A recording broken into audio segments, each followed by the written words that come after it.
Very warm welcome everyone. Today our topic is concept of tourism. In this session we will discuss about the concept of tourism, definitions of tourism, traveler terminology which we are using in tourism, what is the nature and purpose of tourism, and the major uh, reasons those are responsible to development of tourism. Simultaneously, we will also include the different type of tourism and different type of tourists in this session. Tourism is a phenomena that is not easy to define. So several attempts has been made to define it. Some of these are the fairly comprehensive. So all these definitions are explained tourism in a context of movements. So it's preciously the significance of world tour which is forms the root of world tourism. So the world tourism that is originated itself in a research also according to tourism researcher Thibault. Etymologically, the word tour is driven from the Latin word Taurinus and the Greek word Taurinus, which means a modern English to represent one's turn. So it has been observed that definition of tourism varies from the sources and there is no clear uh, consistency regarding the definition of tourism. So only a few commonly referred definitions are there. So according to Swiss professor Sunizel and Karpel in 1939, it was accepted by the International Association of Scientific Experts in Tourism West, and it is the most popular definition among all the definitions of India, and it's defined that tourism is an activity which is done by the people. So tourism is defined that the sum of the phenomena and relationship arises from the travel and stay of non-residential so far as they do not lead to permanent residence and not connected with any money gaining or earning activities. And they are also, this is not a single hand industry, it includes a different kind of industries and trades like hotel industry, transport industries, and it's considered as the most growing industry across the world. As per the International Association of Scientific Expert in Tourism, IEAST, they have defined the tourism in three major parts. One is related with the involvement of travel by non-residential purpose, because you will have to go another place and you need to leave your residential place. So the traveling always be involved with a non-residential place, and you need to stay for a temporary reason because you are staying there 24 hours or minimum 24 hours and maximum for the 1 year. So you are coming back to your own residential place. So stay is always a temporary and it should not be involve any kind of money gaining activity. You should not go for the money earning purpose, particularly in terms of tourism. In 1982, Madison and Walsh they created a good working definition of tourism. They defined tourism as a temporary movement of people to the destination outside their normal place of work and residence. And this activity is undertaken during their stay in those destinations, and all the facilities they required that should be provided at the destination, and they move the destination to just satisfy their needs and wants.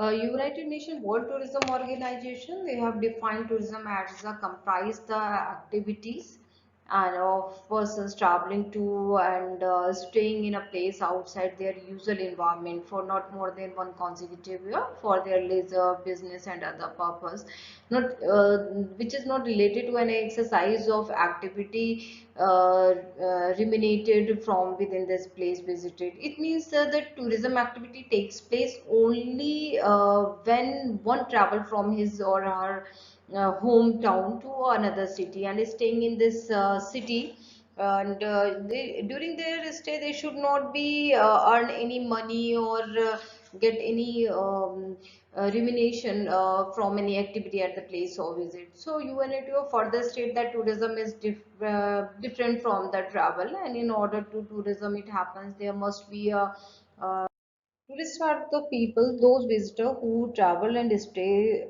outside their place, and fulfill all the requirement for the tourism purpose. Mean they are staying there for at least 24 hours and they are not involving any kind of remunerated activities. Generations.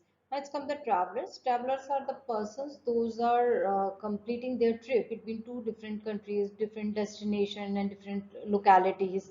Means you are just gonna for the traveling. There is no specific time for their stay. You are not involving any kind of earning activities, and you are just. It's a generally traveling is considered as a simple moment of the peoples, right?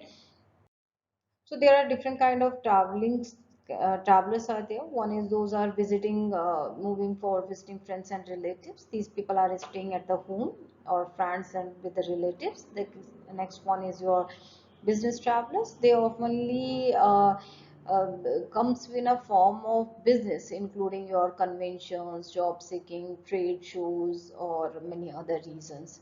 Now it comes to the pleasure travel. This is very wild and all encompassing classification. Then the next comes with your business and pleasure travelers. They are the people those are coming for attending the conventions and some business travel and just to incorporate a period of relaxations which is prior to or after their business part.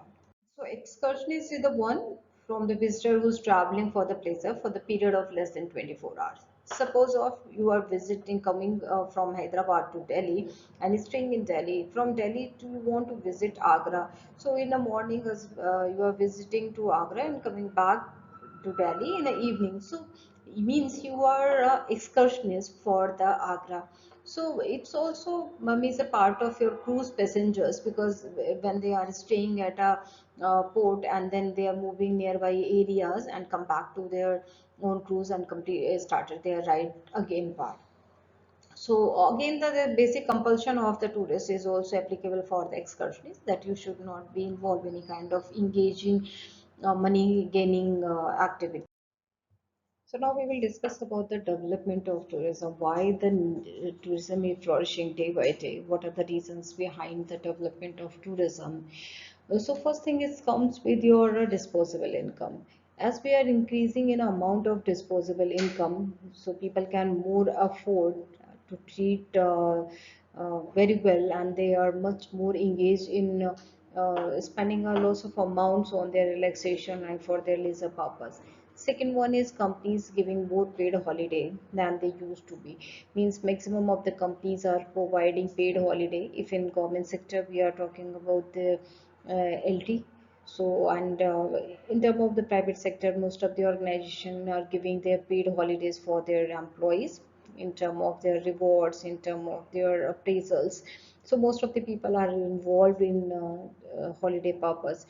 Simply, the major reason behind the development of tourism that is related with the increase and improvement in transportation. Now we are having the fast-going trains, which is covering the older destination within a small time span of a time, and we are having a good facility of cars or road transportation. So day by day, the improvement of transportation that lead to the maximum development of tourism. Simply in terms of your air transportation, we are nowadays we are having a much more cheaper air transportations. So that is also not increasing only the domestic one, it's also enhancing the international tourism also. In a small sum of the amount you can visit any destinations like Bangkok, Dubai and other places. And another thing which is increasing the development of tourism, that is the online reservation. Nowadays, everything on our tips, we can just give our mobile, we can just within a single click, we can make reservation for the airlines, for the hotels, for the railway. So different anything can be available with a single click, and this reservation system, which is providing a hassle-free services for the customer, increased a number of opportunity for the people to think, to search, and to book the as per their needs and desires. So this make very more effective way to make their previously remote area accessibility also. Now, another one we can include this infrastructure developments, because most of the time we are just now we are changing in a pattern of visiting the destinations. We are just don't require for the stay hotels or a transportation. We are also required a good malls for the PVRs and different outlets. So increasing and development of these infrastructure that lead a major crowd for a destinations. Beside these, time, money, safety, concern, and these all are also boom of these accelerated these demands of tourism in different areas. Simply, if we are talking about the development of mass tourism, that is again the major development factor for the tourism, because as per the mass tourism, people are not much moved for particular about the destination. They are just no need to be a specific kind of uh, demands for while they are traveling. So the people are just for the fun, for the relaxation with the company of their friends. They are just move out from their native places. So the development of mass tourism also lead a major development of tourism parts. Simply more unusual tourist destinations and attractions are now explored. So these are the key areas which is found which are the recommended by the most of the explorers. So in that case, the people are just moving for the unexplored areas. So day by day, the new search of the attractions, new search of the destination can be carried on. And simply we can say the small families are also the another major factor for the development of tourism, because nuclear family, or they can easily afford the vacations. They can also lead to the some of their free psychologically they are free to motivate moving any destinations, right? And then awareness of attraction, now people are much more aware in term of your where to travel, what the things they required. And we are also getting a lot of information through the magazines, for the TV, radio, and that all create awareness among the market. And this awareness lead to the maximum people to moving different destinations, right? And everything the quick accessibility, or you can say the technology, that is also play a major role for the enhancing and improving the number of tourists to the destination, because they can attract it through the different kind of videos, pictures, social medias, Instagram and Facebook. And with a single click, they can book the things, they can reach to their desired destination. So all these things are major causes for the development of tourism nowadays. In terms of nature of tourism, tourism is considered as a socio-economic phenomena, and it is not only the comprises with a single activity. This is comprises the activity and experience of the tourist and visitor. Those are away from their home environment and served by the travel and tourism industry, and of course with the host destinations. So the sum total of these activities, experience and services, this can be seen as a tourism product. So tourism system, it can be described in terms of supply and demands, and tourism planning should strive for a balance between the demands and supply. And this required an understanding not only of the market characteristics and trend, but also the planning process to meet the market needs. So often the tourists have their just core generating market and identify the demand side, and supply sides includes your facilities, programs, attractions, and land use design and managed for the visitors. So these supply side factors may be under the control of these private entrepreneurs, non-profit organizations, and government. And new and innovative form of partnership which is also involved to ensure the sustainable development and management of tourism related resources. So this demand and supply side, it can be seen to link by flow of resources like your capital, labor, goods, tourism expenditure into the destination, and flow of the market, promotions, tourist artifacts, experience, right? So in addition, some of the tourist expenditure that may be lead into the visitor generating through the profit of foreign tourist investors and payment for the improved goods and services which is provided to tourists at a destination. So all for this planning purpose also, these components are also comprises the supply side, like their transportation, their infrastructures, in the tourist informations, and marketing and promotions. So this system is considered as a dynamic and a complex in nature due to its link with the many of the factors, and because of the existence of the many sectors those are contributing in tourism industry, like hotel, transport, your other airlines and all these sectors, which are those are responsible to provide the provision of the tourist experience and generating the tourism revenue and the market. So this dynamic nature system, it makes it imperative to scan the external and internal environment of the destinations on a regular basis, so that it can make changes when the necessary to ensure a healthy and viable tourism industry. So this is a very important to understand the entire system for the development of tourism, because if you are talking about development of tourism, that cannot be go longer work in isolation of the environment and the local community, nor it can be ignored in the social and cultural consequences of the tourism. As UNWTO, they have defined tourism as activity, and they have further divided tourism in two parts. One is related with your domestic tourism, second one is international tourism.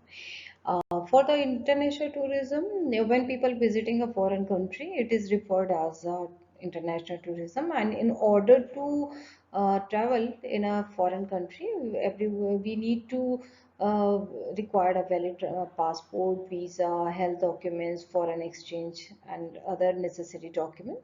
And further, this international tourism is again divided in two parts. One is your inbound tourism, second one is outbound tourism. And inbound tourism, it is referred to the tourist of outside origin entering in a particular country. When people travel outside their host or native country to other country, then it is called your inbound tourism for the that country where you want to travel. So for example, like if I'm a Indian origin traveler who want to visit Japan, so for the Japan, for the India, I'm considered as a outbound, and for Japan, I'm considered as a inbound tourist. And now second one is comes with your outbound tourism, which is referred to the tourists traveling from the country of their origin to another country. And when tourists travel a foreign region, then it's outbound tourism for his own country, because he or she is going outside their country. So for example, when people are tourists from India travel to Japan, then it is outbound tourism for India and inbound for the Japan. Now it comes with the domestic tourism, and that all the tourism activity which is taken place within the boundaries of your nation, that is considered as your domestic tourism, or you can say that tourism activity of the people within own country is known as domestic tourism. So traveling within the same country is easier, because you don't require any kind of formal documents to traveling in your own place. Like if I'm staying in Delhi and I just want to visit Kerala, so I'm a domestic tourist for my country, and I don't require any kind of major documents to visiting Kerala. So in domestic tourism, travel generally does not face many different kind of problem in comparison to your international traveling, in such of your documentation, languages, currency exchange, and other kind of issues. Apart from dividing the WTO tourism in a major two broader category, that is domestic and international tourism, there are other type of tourism which is on a basis of the motivation of tourists to visiting a destinations, like their leisure tourism, business tourism, historical tourism, culture tourism, and social tourism, mass tourism, special interest tourism, eco tourism, your adventure tourism, and dark tourism, grief tourisms, and different kind of tourisms are also described in a typology of tourism. As we have already discussed about the tourist Who's tourist? Tourist is a person who's traveling and staying at least 24 hours. And for the purpose of visiting the destination is the leisure pleasure paths. So they are on a basis of their motivation. There are two different types of classification we can add it in classification of tourist. One is related with the according to the reason covered. So these are the domestic tourists who's covering the uh, regions within the country, and then second one is foreign tourists. Those are crossing their boundaries, and inbound tourists and outbound tourists. And there is also another classification which is done for on a basis of purpose of their visit. So these are the leisure tourists. Those are particularly visiting areas for their leisure purpose. Second one is business tourists. Those are leaving their home for the business purpose, but they are also involved in the tourism related activities. And third one is considered with your visiting friends and relatives. So these are the broadly two major categories of tourists. Now, as we have discussed a lot of things about the tourism, like the concept, nature, definitions, or what are the reasons behind the tourism development. So there are certain questions which can be much clarified for review of our session, that is related with your previously what we have discussed in our entire session. So the question can be like how you can explain the nature of tourism, what are the definitions of tourism, what's your purpose and nature of tourism in India, and what are the major reasons behind the development of tourism, and the different type of tourism and different type of tourist. These are some of the reference books which you can consider for the more clarification of about the topic, and you can also go through with some of these online links also. Thank you so much.